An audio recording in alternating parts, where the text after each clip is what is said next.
Salve, salve galera! Sejam muito bem-vindos ao programa Sinapse. Você é viciado em internet? Não consegue viver longe, ficar longe do Facebook? É sobre isso que nós vamos falar no programa de hoje. O tema é Meu Vício em Internet. Para conversar sobre o tema aqui comigo no estúdio, o psicólogo Tônio Luna. Seja bem-vindo, Tônio. Obrigado, prazer estar aqui. Prazer é nosso. E Eduardo Gui de Manuel, que é consultor em tecnologia. Seja bem-vindo também, Gui. Obrigado, Chay. Obrigado pela presença. É um prazer estar aqui com vocês. Prazer é nosso. Tônio, até que ponto a internet pode influenciar na vida do jovem? Bom, hoje em dia isso nem se discute, ela influencia e muito na vida do jovem, né? É um meio muito importante. A questão da gente olhar assim, ela influencia de maneira positiva, porque aumenta a possibilidade de comunicação, enfim, todas as questões muito vantajosas que a internet traz, né?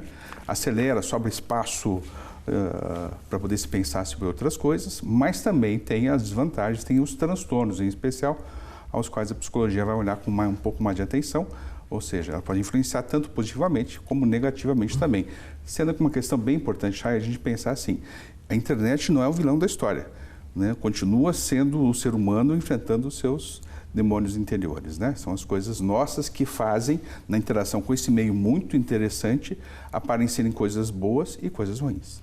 E quais são os transtornos, voltando um pouco para o lado da saúde, né, que a internet pode gerar no jovem que utiliza de forma errada ou utiliza demais, né? Por ser um meio tão rápido, de acesso tão rápido, de comunicação e acesso à informação, a gente pode criar uma certa falsa ideia de que a gente necessita sempre estar cheio, estar completo, estar repleto de alguma coisa. Quando, em bem verdade, a vida é sempre uma grande falta. As coisas nos faltam, a gente precisa dar conta disso, mesmo que a gente esteja cheio de informações, cheio de relações, cheio de curtidas, sempre alguma coisa vai nos faltar. Talvez em algum momento eu perceba que o jovem vai pensar que a internet vai suprir ele totalmente de alguma coisa.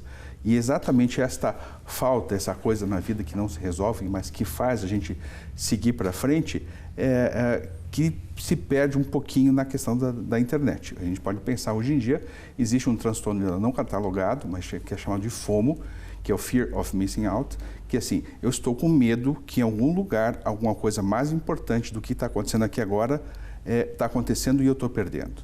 É como se nós estivéssemos nessa entrevista, mas eu preocupado com outras coisas, em meu Facebook, ou se alguém está mandando um recado. Ou seja, a qualidade das relações da presença acaba sendo prejudicada por esta falsa ideia que em algum lugar alguma coisa mais importante está acontecendo, ou mesmo que em algum lugar alguma coisa mais importante esteja mesmo acontecendo, o importante é eu estar aqui. Essa é uma diferença importante aí. E Gui, o que os jovens hoje em dia têm buscado mais na internet? Esse falso convívio de estar conectado e parecer estar próximo de todo mundo, mas na verdade não está. O que o jovem tem buscado? Acho que hoje a presença em redes sociais, a comunicação instantânea, né, a facilidade que você tem, isso é uma tentação e é uma necessidade não só para o jovem, mas de um modo geral. Vamos falar de 3 jovens que são importantes para a gente entender. O primeiro jovem chama a internet. A internet, ela existe como nós a conhecemos há 20 anos. Então, muitos dos que vão nos assistir, estão nos assistindo, têm mais de 20 anos ou estão por aí. Aí você pega assim um outro cara que é muito jovem também, que é o Google. O Google tem 16 anos. E o campeão das redes sociais, o Facebook, então, o Facebook fez 10 anos, ainda é uma criança. Todo esse processo está baseado na revolução digital que a gente vive já há alguns anos, que transformou a nossa maneira de ser. A maneira de você se comunicar, de você escrever, de você arquivar informações, de você buscar informação com outras pessoas. Então, tudo isso está mudando bastante. Então, os jovens, já que estão agora estudando, estão procurando se inteirar no mundo e interagir na sociedade, eles entram com ferramentas que nem as pessoas que podem ser mentoras dela ainda sabem direito qual é a melhor maneira. Então está sendo um experimento em escala global, quando você tem um Facebook com 1,5 bilhão de usuários, você não tem assim os gurus de Facebook ou de redes sociais, você tem muita gente que sabe um pouco, então a gente está se transformando muito e eu arrisco dizer, nós estamos passando pelo início de uma gigantesca transformação que vai mudar muito ainda em relação àquilo que nós conhecemos hoje, no final de 2014. E, Tônio, esse vício da rede social, por exemplo, no caso do Facebook, o que gera esse vício tão grande no jovem? E não só no jovem, como o Gui falou, né? O Facebook é utilizado por todo mundo de todas as idades. Hoje, o pai cria Facebook para criança de 3, 4 anos até mais novo. O que gera esse vício? Primeiro, a seguinte questão, né? O próprio instrumento em si favorece que a pessoa possa encontrar alguma coisa dela nesse lugar. Então, o vício não é criado pela internet, pelo Facebook, mas o vício é uma questão interna a ser resolvida. A possibilidade, enfim, numa visão muito psicologizante, mas a ideia narcísica de que eu encontro um instrumento onde o meu filho possa ser visto e admirado, onde as coisas que eu coloco possam ser vistas e admiradas, né? Isso é uma visão bem reducionista, mas colocando na questão do transtorno, né? Eu tenho receio, às vezes, de a gente reduzir por uma coisa e falar só sobre o transtorno como se a internet fosse só um problema, e não é, né? É uma coisa muito mais fantástica, mais incrível, como o Gui mesmo estava colocando ali. Mas colocando nesse viés, esse narcisismo, essa nossa necessidade de aceitação, e ela é muito maior nos povos latinos, maior ainda no povo brasileiro. Então, isso é uma coisa que muito interessante, a gente tem olhado, tem estudado por conta disso, o que é que essa carência, que é utilizada não só pelas mídias sociais, mas, enfim, por ideais políticos maiores e tal, faz com que o povo seja alguém dependente do outro, que o outro faça alguma coisa por ele. Né? Então, essa necessidade de reconhecimento que devia ser da pessoa com ele mesmo, ou com um grupo muito próximo de pessoas com vínculos amorosos ou mais presentes, ela é substituída pela rede nesse sentido. Então, é como se algo que não se completou nessa primeira formação da criança, nos primeiros anos de vida, em especial na relação materna e paterna, mais na relação materna, precisar ser complementado com alguma outra coisa externa. Por isso, e sem saber por que, vira um transtorno hoje. Essa pessoa vai procurar um objeto, que a gente chama de objeto primário, uma coisa muito primitiva, nesse lugar, quando é um lugar para tantas outras coisas mais fantásticas, mas ele vai estar lá. Tanto de tal jeito que, às vezes, se alguém não curte ou tem uma opinião contrária a ele, como, por exemplo, no Facebook, é muito comum as pessoas excluírem essa pessoa. Né? Elas não dão conta de não serem aceitas, elas são... Né? Ou seja, as relações sempre são relações de confirmação. O jovem não se permite a negação, né? Aquilo que é contrário à opinião dele. Daí não é só o jovem, né? Isso é todo mundo que acessa o Facebook. Então tem essa questão, porque você também está muito mais sujeito a esse olhar do outro também, que está querendo se colocar de outra forma, ou dando uma opinião real do que ele acha, do que você está dizendo e tal. Então você está sujeito a essas intempéries das relações sociais, né? O papo tá bom, mas a gente vai fazer um intervalo bem rapidinho. O Sinapse volta já, não sai daí.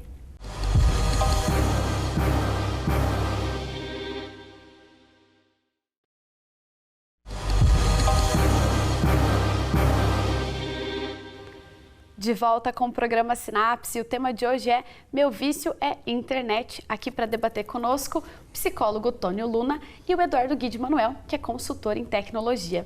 Gui, como saber o limite da exposição na internet?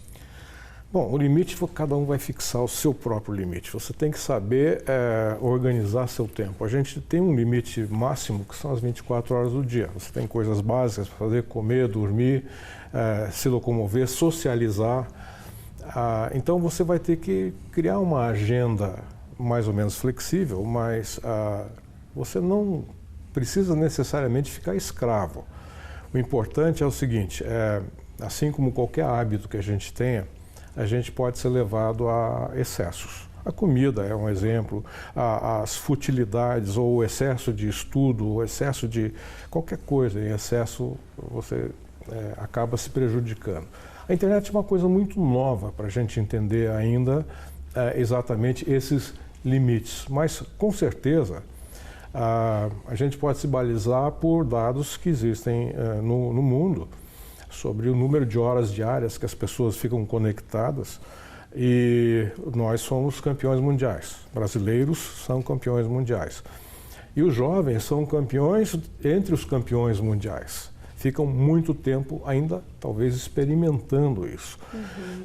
Existe o lado de comportamento humano, existe o lado técnico, o tempo que você pode ficar exposto, você conectar, você tem tendinite, você tem problema de visão, exposição muito prolongada a telas, a imagens, você tem o problema também de excesso de conteúdo que você não sabe o que fazer com ele, então você perde o foco daquilo que você precisa.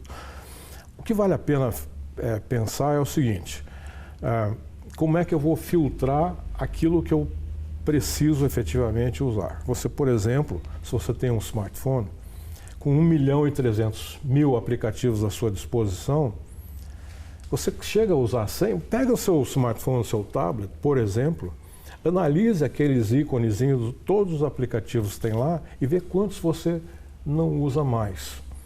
Quando você não está usando, melhor você deletá-los, porque eles podem estar lá coletando informações suas, criando problemas com a sua privacidade. Eventualmente você vai perder tempo também passando por eles e efetivamente você não faz aquilo que é para o teu benefício. Saber mais, se comunicar melhor, estar mais feliz, enfim.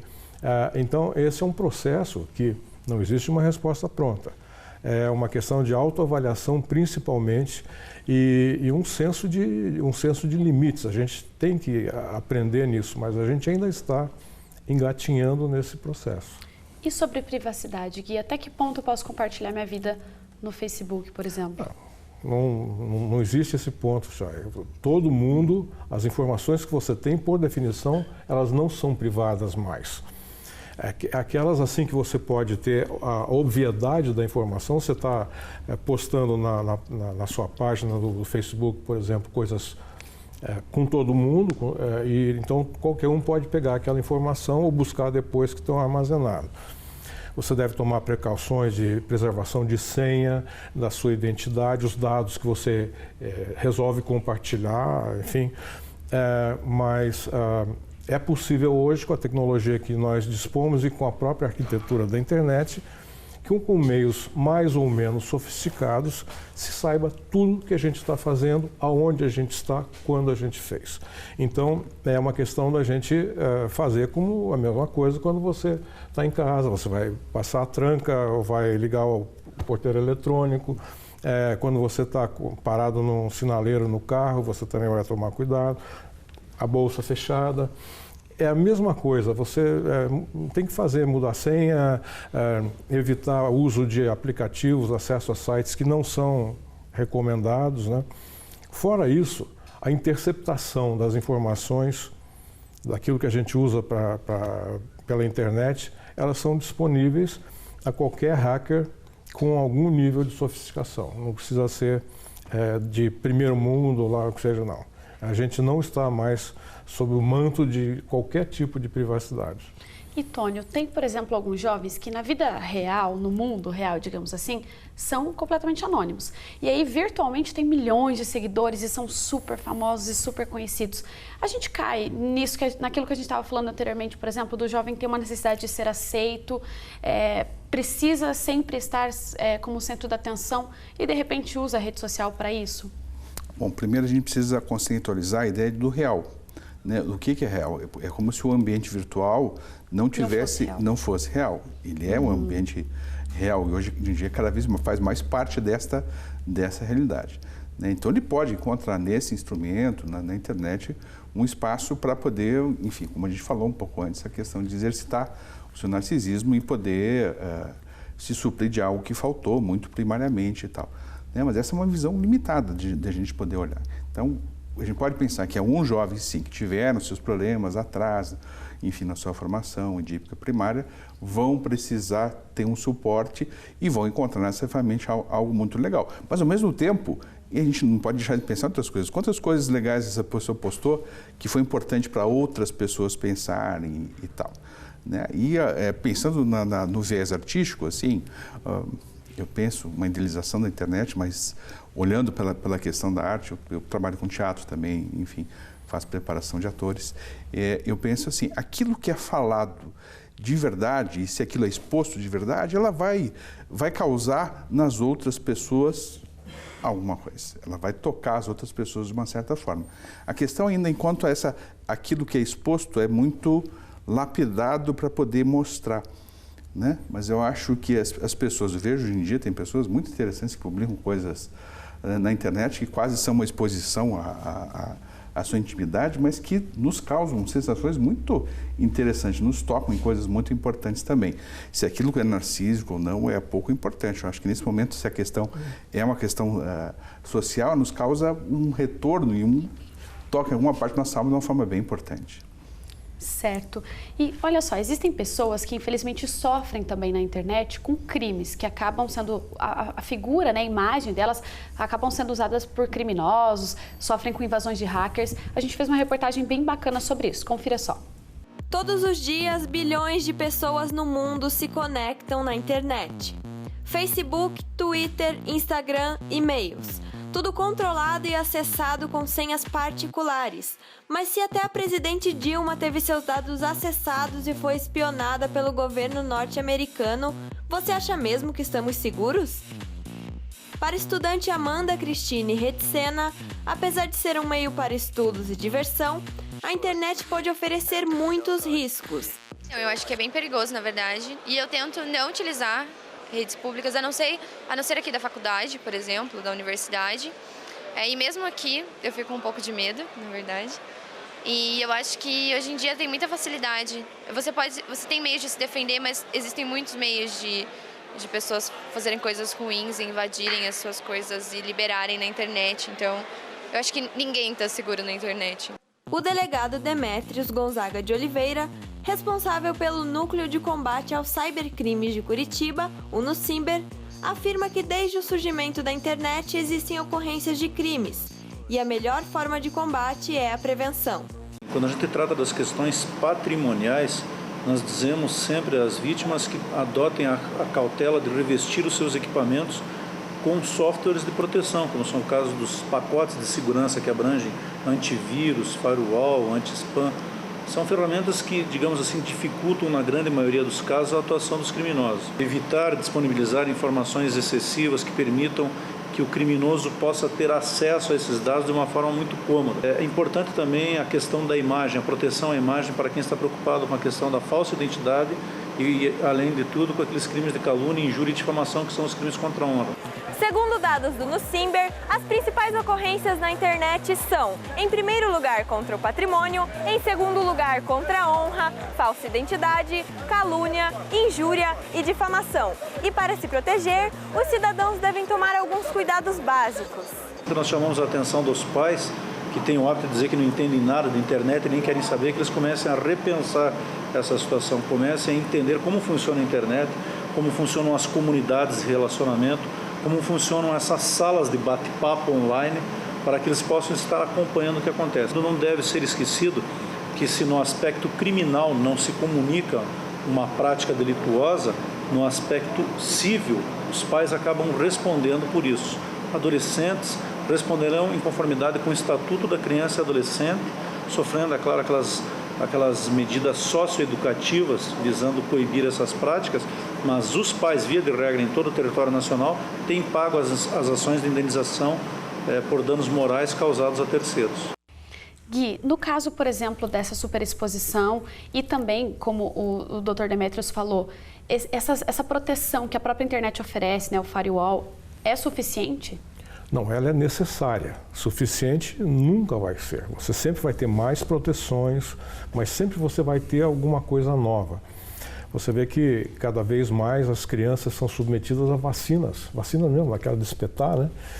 E exatamente porque também os vírus estão em mutação, aparecem doenças novas, ambientes novos e tal. Então, com a internet é a mesma coisa. Você precisa sempre estar no máximo nível de proteção e no nível de exposição que não seja excessivo. Quer dizer, aquilo que você precisa e que você necessita para o teu dia a dia, né, para as suas atividades pessoais, profissionais, enfim, o que você acha que deve. Agora, então, quanto mais você abre a guarda e quanto mais tempo desnecessário, portanto, tem a ver não só com o vício, mas com aquele tempo que você deixa de aproveitar para outras coisas, você também está aumentando a sua exposição, você está aumentando a sua taxa de risco. né? Então, a interceptação daquele conteúdo que você gera a cada conexão que você faz é possível sempre de um jeito ou de outro. Então, a gente tem que chegar a uma dieta balanceada, tá? Com relação ao uso dos dispositivos móveis, do seu computador, da conexão com a internet, sabendo que cada vez nós vamos ter mais conectividade, mais banda larga, vamos poder passar com outro tipo de conteúdo, mas mesmo assim é tudo maravilhoso, a gente está ainda se maravilhando com uma coisa que está em constante evolução. No próximo bloco, a gente vai dar dicas para que a internet não se torne uma vilã no seu dia a dia e até nos seus relacionamentos. Não sai daí, a gente volta já já.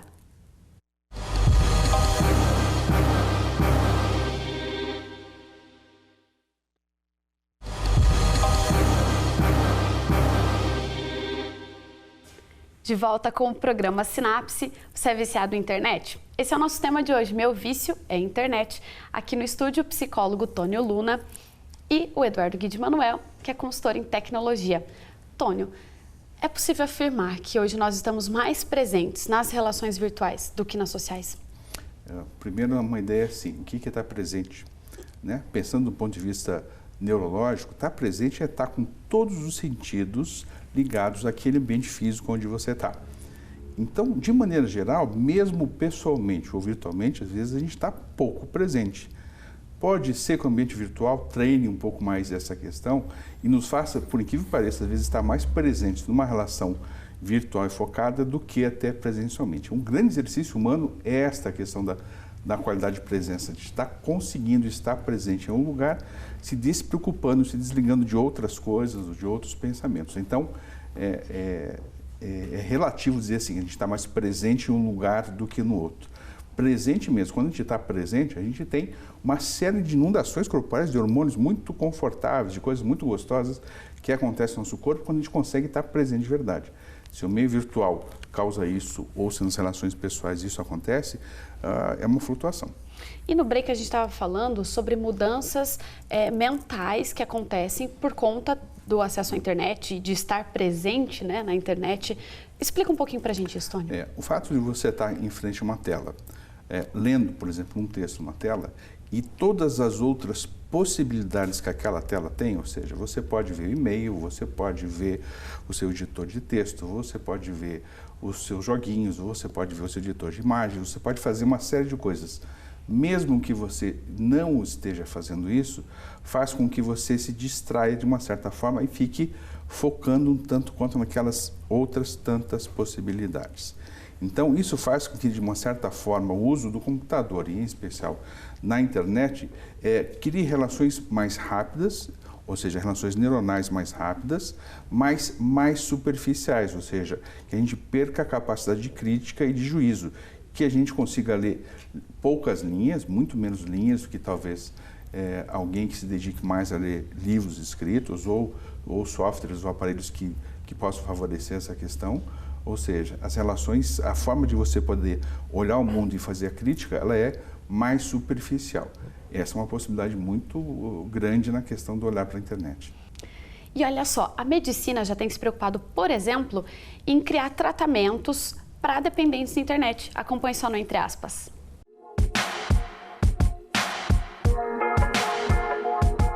Você é muito novo para lembrar, mas já deve ter ouvido falar de um tempo em que as pessoas se reuniam na frente de um rádio na casa do homem mais rico do bairro para ouvir uma radionovela. Quando isso era um acontecimento digno de uma celebração e união. Mas com o passar do tempo, os meios de comunicação deixaram de ser um acontecimento e viraram parte do nosso cotidiano.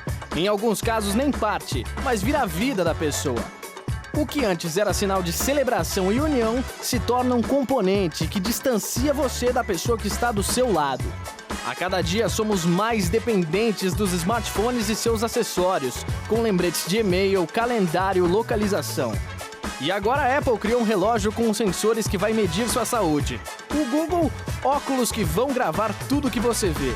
Até que ponto dessa necessidade do virtual chegaremos? Se você é um viciado na internet, não se preocupe. O Hospital das Clínicas de São Paulo oferece tratamento, porque sim, isso já é considerado um vício. E Gui, esse excesso, por exemplo, de internet afeta também as novas gerações. Você comentou com a gente, gostaria que você explicasse novamente, dissesse novamente, da sua neta, por exemplo, que não sabia o que era Telegram e você teve que explicar, né? Ela não sabia nem que podia existir um mundo sem internet. Para ela não tem isso. Ela não sabia nem o que era um telegrama, nem o que era uma carta, daquelas que a gente escrevia e punha no correio, né? Isso explica também essa nova geração que está aparecendo por aí, que também vai ajudar a mudar muito mais do que aquilo que a gente imagina hoje. Não são só as novas tecnologias, são os hábitos, os costumes e a maneira de interagir que está mudando muito rapidamente. Tônio, isso pode ser um problema? É assim, é difícil a gente diagnosticar isso como um problema, né? A vida pode ser um problema. Todas as coisas que podem acontecer, elas podem ser positivas ou negativas. A questão é a gente estar atento e estar observando, né? E é bom saber que tem pessoas que estão se preocupando, que estão cuidando desse fato. Me recordo rapidamente, em 1983, 84, que eu era marinheiro. E minha primeira viagem como estagiário, viajei para o Japão. A gente ficava 10, 15 dias sem conseguir se comunicar com ninguém em casa. A gente ficava isolado durante um certo tempo. Hoje em dia, os mesmos navios que fazem do mesmo tempo essa viagem, as pessoas falam dos seus camarotes com as suas famílias a hora que quiserem. Ou seja, tem coisas bacanas também. Ao mesmo tempo, a gente viu aquele rapaz que escalou o Everest, como é o nome dele? Aqui de Curitiba, enfim, ele diz assim, houve uma grande desvantagem. Eu estava no alto do Everest... O Valdemar Linclevix. O Valdemar, eu estava no alto do Everest, o meu gerente do banco ligou para dizer que minha conta estava furada. Né? Então, a gente tem essa questão da comunicação e da presença, enfim, é algo a ser avaliado com o tempo. E Gui, para a gente finalizar o programa de hoje, dá para ter um equilíbrio? Até que ponto o jovem pode aí se manter para que a internet não vire uma vilã no dia a dia, no trabalho? Não, é só não encarar como vilão, é administrar seu tempo adequadamente, ou seja, não usar essas facilidades inutilmente, mas ao mesmo tempo usar as novas tecnologias e esses acessos que são permitidos para o seu benefício, se informar melhor, ficar mais feliz e fazer um teste de vez em quando, desconectar, ou seja, você consegue viver sem, é o seguinte, passa um dia unplugged, desliga e vê o que acontece. Mas fora isso, é aproveitar essa ferramenta. Você não vai deixar de andar de carro, não vai deixar de viajar de avião, não vai deixar de se comunicar porque está viciado. Não, é uma questão de hábito, de autodisciplina e se tiver um problema, acho que sim, tem que buscar uma consulta, um apoio profissional. Mas na maioria dos casos, não. É uma questão de autodisciplina e muita gente, existem até grupos na internet que ajudam a você a baixar a bola e estar num nível mais ou menos aceitável. E Tônio, se a família percebeu, os amigos perceberam que o jovem, que aquela pessoa está em excesso ali, extrapolando um pouco, o que fazer? Bom, a primeira questão é dizer a essa pessoa, né? Vamos pensar no jovem, alguém que já tenha seus 14, 15 anos, que já tenha uma capacidade de discernimento. A gente não está falando da criança, né? A criança vai precisar de outros cuidados paternos, vai precisar de uma vigilância mais extrema, mas alguém que já consiga ter um discernimento, mas que esteja lá. E é assim, a pessoa que está viciada, ela vai sentir ansiedade maior, ela vai ter episódios depressivos com mais frequência, ou seja, ela não vai estar se sentindo confortável. Né? Se ela está percebendo que ela está menos confortável, a maior parte do seu tempo, menos confortável, menos bem, né, do que mal, ou seja, está se sentindo pior, ela vai precisar de ajuda sim. E muitas vezes são os amigos que percebem isso nesse momento, né? Os amigos, a família que percebem. Você não está exagerando, é interessante procurar algum tipo de auxílio, mas como o Gui colocou, você vai encontrar esses auxílios mesmo em grupos da internet que ajudam você a regular essa questão. Tá certo então, Tônio. Muito obrigada pela sua participação aqui no Sinapse. Eu que agradeço. Enfim, até uma próxima. Até uma próxima, Gui. Até uma próxima também. Muito obrigada. Obrigado, Chay. Obrigado pela participação, pela oportunidade e até a próxima. O programa Sinapse fica por aqui. Eu encontro você no próximo. Até lá. Fui!